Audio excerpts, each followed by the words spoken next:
দেখো আমাদের কি আছে, হরফে শামসি। কে আছে এবার? হরফে শামসি। হরফে শামসির অক্ষরও কটি? 14টি। হরফে শামসির অক্ষর কটি?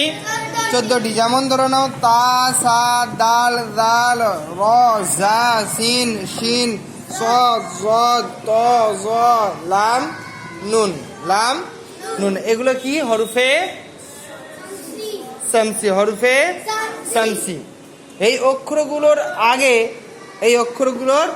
আগে যদি আলিফ লাম আসে, তাহলে আলিফ লামকে পড়া যাবে না, পরবর্তী অক্ষরের সঙ্গে মিলিয়ে পড়তে হবে। মানে আলিফ লামকে পড়া যাবে না, তারপরে যে অক্ষরটা আছে তার সঙ্গে মিলিয়ে পড়তে হবে। যেমন ধরো নাও, এখানে আছে, এটা জাল আছে, জালের পরে কি আসছে?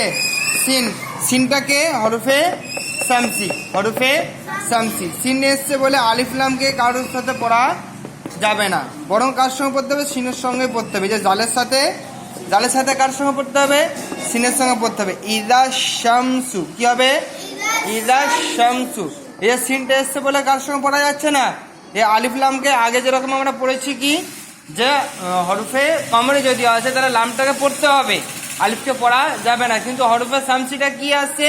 হরফে শামসিটা যখনই আসবে তখন আলিফ লামকে দুটোকেই পড়া যাবে না, বরং কার সঙ্গে পড়তে হবে? পরবর্তী অক্ষরের সঙ্গে মিলিয়ে পড়তে হবে। যেমন এখানে পড়তে হবে ইদা শামসু। বলো, ইদা শামসু। ঠিক ওই রকম ভাবে নুনটা আছে, নুনটা কি? হরফে শামসি। তাহলে কি হবে? নুনটাকে পড়া,